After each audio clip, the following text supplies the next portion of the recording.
Okay, good day everyone. Welcome to my channel, Mathematics of Today's Generation. Okay, kung bago ka pa lang dito sa channel ko, please don't forget to like, share, and subscribe. At pakihit na rin sa notification bell para updated kayo sa mga panibagong videos na i-upload ko. Okay, so by the way, if you are a mathematics contestant, a math coach, you are a mathematics enthusiast, then this tutorial is for you. Okay, without further ado, let's begin. So we are now on problem number 29, okay, an algebra problem number 20. Okay, this problem is taken from the 15th National Undergraduate Mathematical Olympiad 2024, okay, held in Bangladesh, okay, open to all universities and colleges. Okay, and this problem, okay, is probably found in high school mathematical Olympiad. So I consider solving this problem. So we have find a sub n for a sub 0 is equal to 2, a sub 1 equals 5, and the recursive relation a sub n plus 2 is equal to 3 times a sub n plus 1 minus 2 times a sub n, where n is an element of a natural number, including a 0.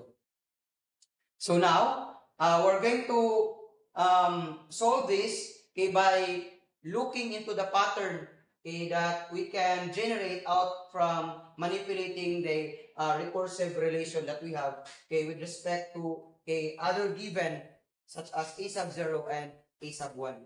So for our solution,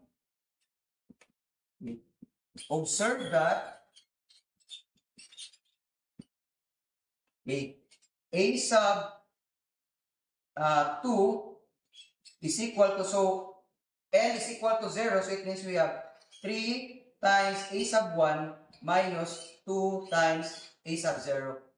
So it means a sub 2 can be expressed in this expression. So we will not substitute immediately or yet the values of a sub 0 and a sub 1, because we're going to look into the pattern for what can we do out from the recursive relation that we have. So now, when n is equal to 1, so we have a sub 3 is equal to 3 times a sub 2 minus 2 times a sub 1.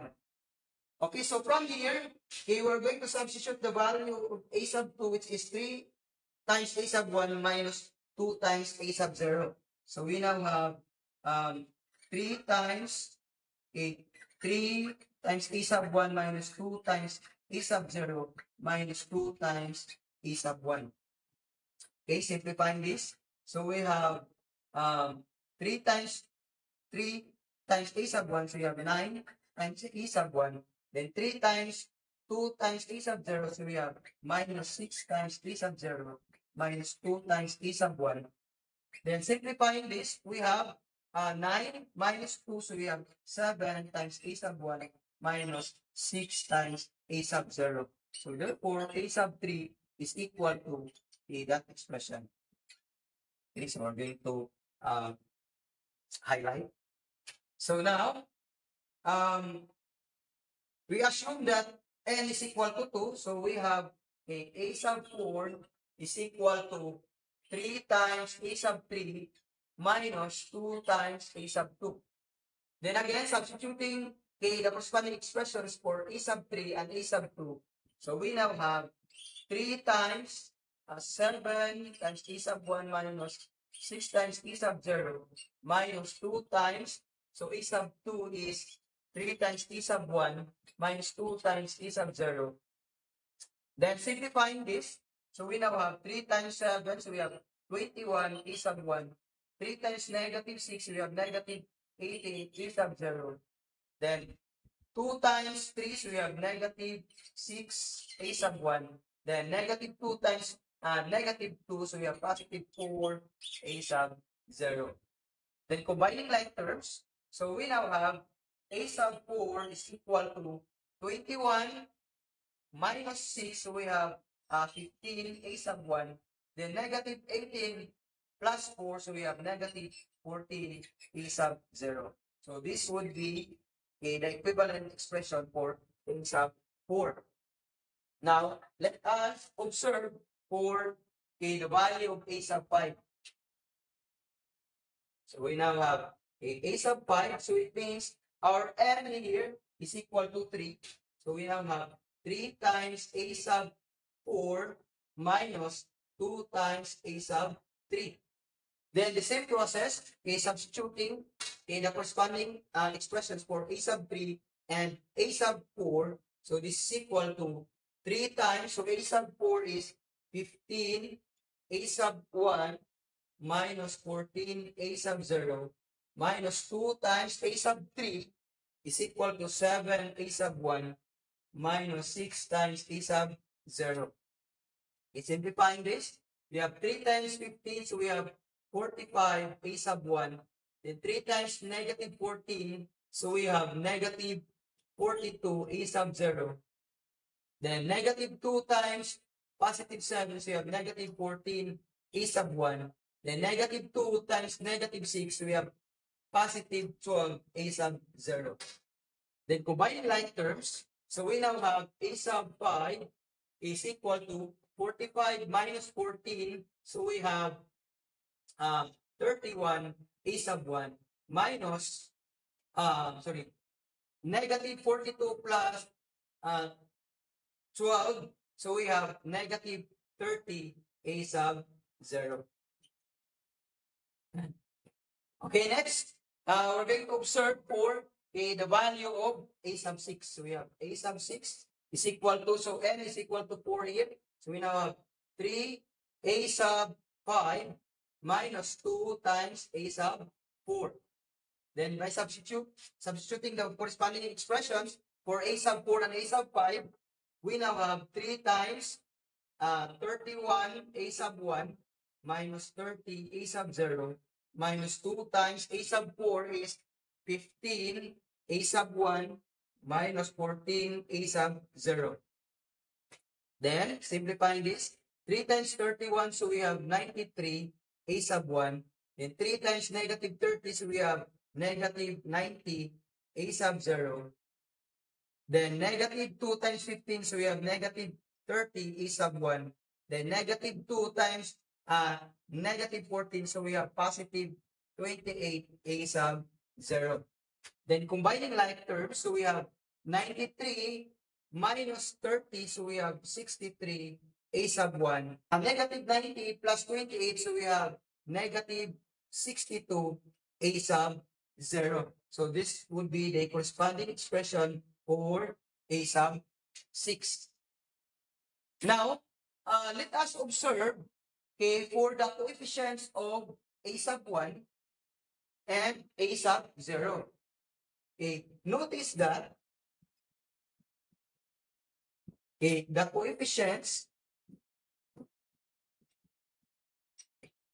of a sub 1 are, so we're going to list, we have 3, 7, 15, we have 31, and we have 63, and so on. While the coefficients of a sub 0 are, we have 2, we have 6, then we have 14, next we have 30, then we have 62, and so on. So from here, we're going to find the corresponding n terms of this sequence and this sequence. So finding the respective n terms, finding their respective n terms,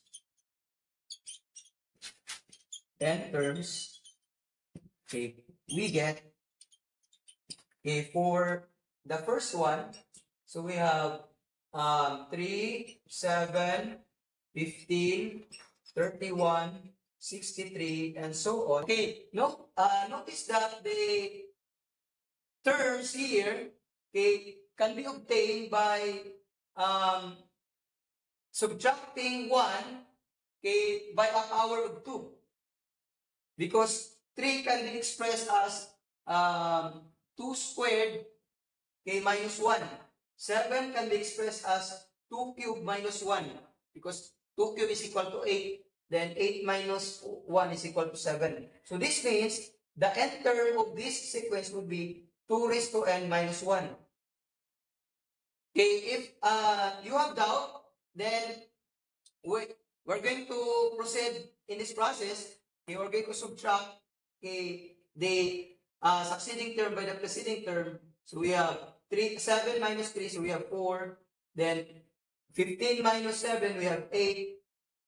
Then 31 minus 15, so we have 16. 63 minus 31, we have 32. So as you have observed, so 4 can be written as 2 squared, 8 can be written as 2 cubed, 16 can be written as 2 raised to 4, then 32 can be written as 2 raised to 5. So these are powers of 2.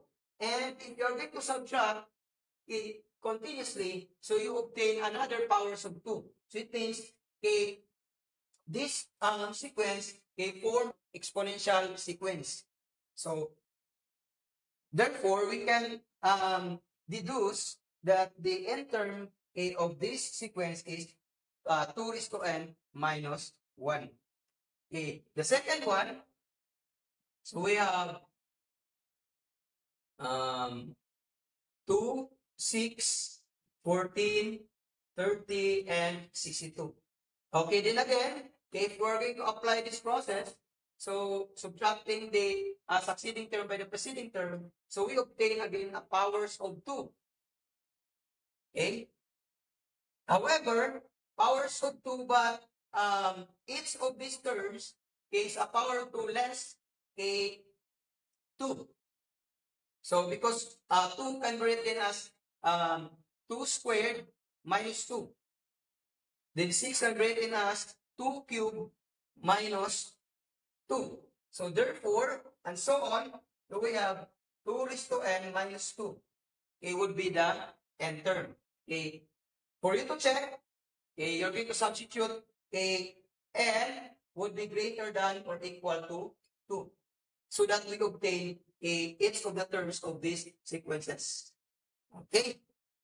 Now, by substituting these corresponding expressions for the n term, so we can now have since there's no space, so I'll erase the writings here. Substituting that corresponding n term, so we now have a sub n is equal to, so we have 2 raised to n minus 1 times a sub 1, then minus 2 raised to n minus 2 times a sub 0.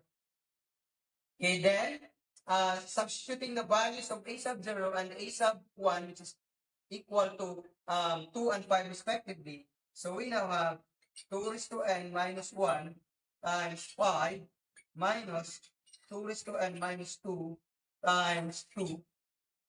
So by applying distributive property, we have 5 times 2 raised to n, so we have 5 times 2 raised to n. Then 5 times 1, so we have minus 5.